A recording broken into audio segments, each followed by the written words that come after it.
বন্ধুরা, welcome back to my channel. কেমন আছো তোমরা? আসলে তোমরা সবাই খুব ভালো আছো, আমিও খুব ভালো আছি। আর আজকে সকাল সকাল বেরিয়ে পড়েছি, একটা জায়গায় যাচ্ছি। কোথায় যাচ্ছি তোমাদেরকে বলি। আমি যাচ্ছি উলুবেড়িয়ার পরের স্টেশন বিশিবপুরে। কেন যাচ্ছি? শানু ইন্টারভিউ আছে তাই যাচ্ছি। মানে আমি বাড়ি থেকে বেরিয়েছি অনেক সকালে, ভোর 5:30টায় বেরিয়েছি। অত সকালে আমি আর ভিডিও করতে পারিনি, আমি ট্রেনে উঠে ভিডিও করেছি, তাও হাওড়া থেকে ট্রেনে উঠে ভিডিও শুরু করেছে। তারপর শানুও বসে আছে। তারপর শানু বললো কী খাবা বলো। তা দেখলাম সকাল সকাল ছোলা মাখা যাচ্ছে। তো বলছে তুমি সকাল সকাল এই খাবা? আমি বলছি হ্যাঁ আমি এই খাবো। তা ও দেখো কিনে দিয়েছে, আর 10 টাকায় এতখানি দিয়েছে যে কি বলবো তোমাদেরকে। আমাদের রানাঘাটের ওইদিকেও এতটা দেয় না, অনেকটা দিয়েছে, আর হেভি টেস্ট ছিল। আর তারপর দেখো আমি কিনে নিয়েছিলাম এই লজেন্সগুলো। আমার এই লজেন্সগুলো খেতে খুব ভালো লাগে। আর আমি এখন আছি মেদিনীপুর লোকালে। দেখো কি বৃষ্টি হচ্ছে, মানে মুষলধারে বৃষ্টি হচ্ছে। আমি তো ভাবতেই পারিনি যে এত বৃষ্টির সম্মুখীন হব। ভাগ্যিস দুখানা ছাতা নিয়ে চলে এসেছিলাম। তো দেখো আমি তারপর বিশিবপুর স্টেশনে চলে এসেছি। এখন ব্রিজ ক্রস করছি, ক্রস করে যাব ওপারে। মানে আমরা ভুল হয়ে গেছিলো, এপার থেকে ওপারে চলে গেছিলাম। তো দেখো আমি চলে এসেছি ফ্লিপকার্টের অফিসে। এসে ইন্টারভিউ রুমের বাইরে বসে আছি, শানুর জন্য ওয়েট করছি। আর দেখো তারপরে ইন্টারভিউ দিয়ে চলে এলাম স্টেশনে।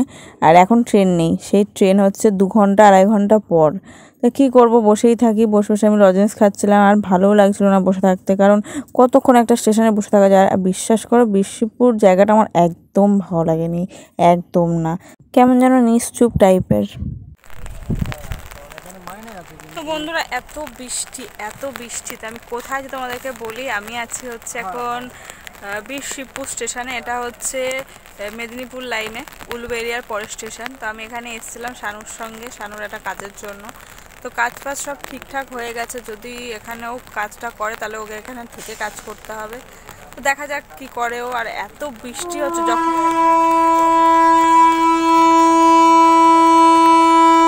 যখন থেকে এসছি তখন থেকে এত বৃষ্টি হচ্ছে, বৃষ্টি এখনো পর্যন্ত হয়েই যাচ্ছে, মানে থামার নাম নিচ্ছে না। তো যাই হোক, কিচ্ছু খাইনি সেই সকাল থেকে, পুরো না খাওয়া, এখনো পর্যন্ত পেটে কিচ্ছু পড়েনি।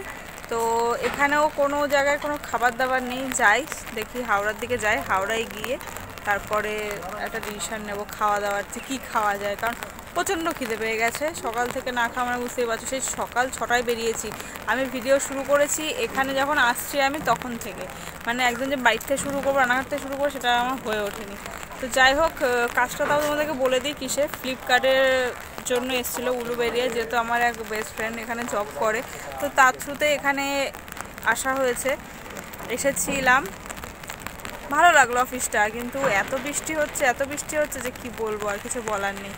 তো যাই হোক চলো, প্রচণ্ড খিদে পেয়েছে, ট্রেনও নেই। আর দেখতেই পাচ্ছ ছাতা ধরে দাঁড়িয়ে রয়েছি, বৃষ্টি। যাই হোক, টাটা, পরে কথা হবে আবার। তারপর শিয়ালদায় চলে এলাম, এখন শিয়ালদা স্টেশনের দিকে যাচ্ছে। তোমাদেরকে একটা কথা বলি, বিশিবপুর স্টেশনে যেন আমাদের চোখের সামনে চুরি হয়ে গেল, কিন্তু কেউ আটকাতে পারলো না। প্রচুর লোকের মাঝখানে চুরি হয়ে গেল।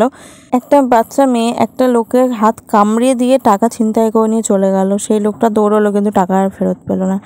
যাই হোক বন্ধুরা, শিয়ালদা স্টেশন দাঁড়িয়ে রয়েছে। তারপরে দেখলাম ফোনের চার্জও শেষ হয়ে গেছে, আমি আর ভিডিও করতে পারিনি। তো কেমন লাগলো জানিও। আজকের মতো ভিডিওটা আমি এখানে এন্ড করলাম। Tata, bye bye.